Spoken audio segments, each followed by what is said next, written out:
Bum bum bum bum bum bum bum bum bum bum bum. Welcome back, my friend. This is BjjBrick Quick. My name is Byron. This is your favorite quick jiu-jitsu podcast. Still unaware of anybody else making a quick jiu-jitsu podcast, but I don't really check the market out there for these.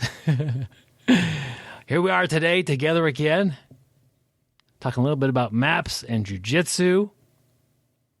The first two episodes of this series were kind of on par with what jiu-jitsu is. Last time we talked about a copyright trap people make. Back in the day, they make maps and people would copy them. Here's a different type of map altogether. There are maps with data on them. And so you look at a map and you might see population density, or you might see a map of, COVID outbreaks, or here's one that you probably have seen, like a crime map of a city. Probably the city you live in has published maps of crime. And you look at that map and you say, I'm right in the middle of that big red dot. That's not good. But the map is telling you more information than just where things are. As far as you go here to get, in order to travel to this spot, I got to go to go through this road. You can plot all kinds of information on a map. So your jiu-jitsu map could also give you information. Think about it. What position in jiu-jitsu do you get stuck in and submitted from the most? We all have one. It's not saying that there's a ton of times, maybe it is, but which one's the most? Which one is your worst place to be? What position is the one that leads to most of your submissions? What would that map look like?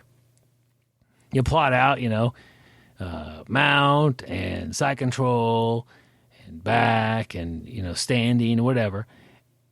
And where do you land your submissions? How do you get more of those? How do you get to that position more? What are you doing when you're in bottom side control and it almost always leads to you getting tapped out?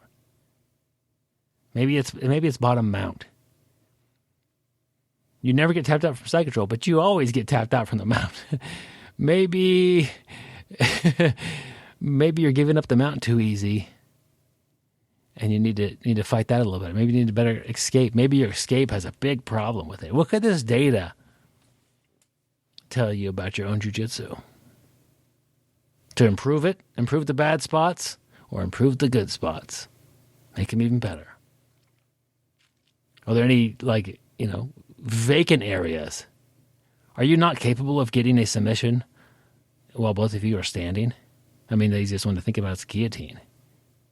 Standing guillotine. That's okay if you can't do it, if you don't land any of those. I like to do standing guillotines. I don't get a lot of them, but they're definitely something that I'm comfortable doing, and it's a go-to while I'm on my feet. I threaten those a lot. I land some of them. I'm trying to think of where I get a dominant position where I get least submissions from. It might be side control because usually I'll transition to the back. So maybe I'm working too hard to get to the back sometimes, and I should threaten a little harder from side control. Just thinking out loud here, my friends. This is a podcast. This is basically what it is me thinking out loud about jiu-jitsu. But think about your jiu-jitsu map that we talked about, and put some data points on that thing. What positions have you been injured from? If you always get injured from the same place, try to avoid that maybe. How do you think? Maybe you can avoid it. Maybe you need to clean up what you're doing. Maybe you're doing the wrong things. Maybe you're doing things that lead to your own injury. Maybe your training partners are a little reckless from a spot. It warrants a conversation. Think about what other types of data you could plot on your jiu-jitsu. Maybe make a little note. Maybe this data will help you with your overall map. You realize that 90% of the times you get tapped out, somebody gets your back and chokes you. Why are they getting your back that much? Like, okay, that's a problem. Address that. Are they taking it? Are you giving it up? Is it a combination? Are you going, giving up your back to avoid something else? Maybe what you're avoiding is not that bad. Think about it. Maybe keep a little journal for a few weeks. See what's happening. It's hard to kind of just guess, if you're getting tapped out several times a night, where it happens from and what's going on. Get some data together. Plot it out, map it out, and maybe put a little detour on your map. New stop on the map. Hope you've enjoyed the podcast today. This exploration of maps. I've got one more to go. We'll do that tomorrow. How about that?